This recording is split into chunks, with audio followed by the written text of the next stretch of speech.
சேசு மரி சூசை துணை. இறையன்பில் பிரியமான தோழமைகளே, ஜூலை 19, 2026 ஞாயிறு திருப்பலி வாசகங்களை குறித்து தியானிப்போம். இறைவன், கடுகு விதை, புளிப்பு மாவு, வயலில் தோன்றும் களைகள் இவை குறித்து உவமைகளாக கூறுவது நம் சாட்சிய வாழ்வு, இறைவனின் கிருபை மற்றும் நியாய தீர்ப்பு குறித்துதான்.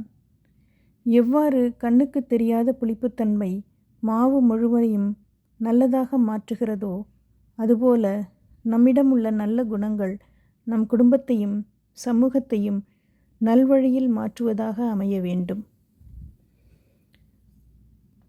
வயலில் தோன்றும் களைகள் குறித்து நாம் தியானிப்பது, களைகள் உடனடியாக அழிக்கப்படாததே தேவனுடைய மாபெரும் இரக்கத்தின் காரணமாகும். தவறு செய்பவர்களை உடனடியாக தண்டிக்காமல் அவர்களுக்கு மனம் மாற தேவன் அவகாசம் தருகிறார். விவசாயத்தில் ஒரு களை ஒருபோதும் கோதுமையாக மாற முடியாது. ஆனால் ஆவிக்குரிய அர்த்தத்தில் தேவனுடைய இரக்கம் ஒரு தீய மனிதனை நல்லவனாக மாற்றும் வல்லமை கொண்டது. இன்று நாம் வாழும் காலம் இந்த கிருபையின் காலமே ஆகும். கிருபை, அதாவது இறைவனின் இரக்கம் எவ்வளவு உண்மையோ அதே போல நியாய தீர்ப்பும் நிச்சயம் என்பதை இறைவன் அறிவுறுத்துகிறார். தேவனின் கிருபையின் காலத்திற்கு ஒரு முடிவு உண்டு. உலகம் எப்போதும் ஒரே மாதிரி இயங்காது. ஒரு நாளில் நாம் இறைவனுக்கு கணக்கு தர வேண்டும். நன்மையும் தீமையும் இன்று கலந்து வாழலாம். ஆனால் என்றென்றைக்கும் அது சாத்தியமில்லை.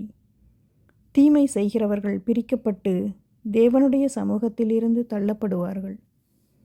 உலகில் தீமை தற்காலிகமாக வெல்வது போல தோன்றினாலும் இறுதி வெற்றி நம் இறைவனுடையது என்பதை அறிந்து விசுவாசிகள் தைரியமடைய வேண்டும்.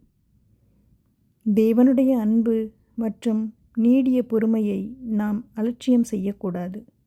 இறைவனின் இரக்கத்தை தவறாக பயன்படுத்துபவர்கள் கடுமையான நியாய தீர்ப்பை சந்திக்க நேரிடும். சுருக்கமாக கூறினால், இறைவனின் இரக்கம் நமக்கு தப்பித்துக்கொள்ள வழியை காட்டுகிறது. நியாய தீர்ப்போ அந்த வழியை நாம் உடனடியாக தேர்ந்தெடுக்க வேண்டும் என்ற அவசரத்தை நமக்கு உணர்த்துகிறது. மத்தேயு அதிகாரம் 13 இறைவசனங்கள் 41 முதல் 43 முடிய. மானிட மகன் தம் வானதூதரை அனுப்புவார். அவர்கள் அவருடைய ஆட்சிக்கு தடையாக உள்ள அனைவரையும் நெறிகெட்டோரையும் ஒன்று சேர்ப்பார்கள்.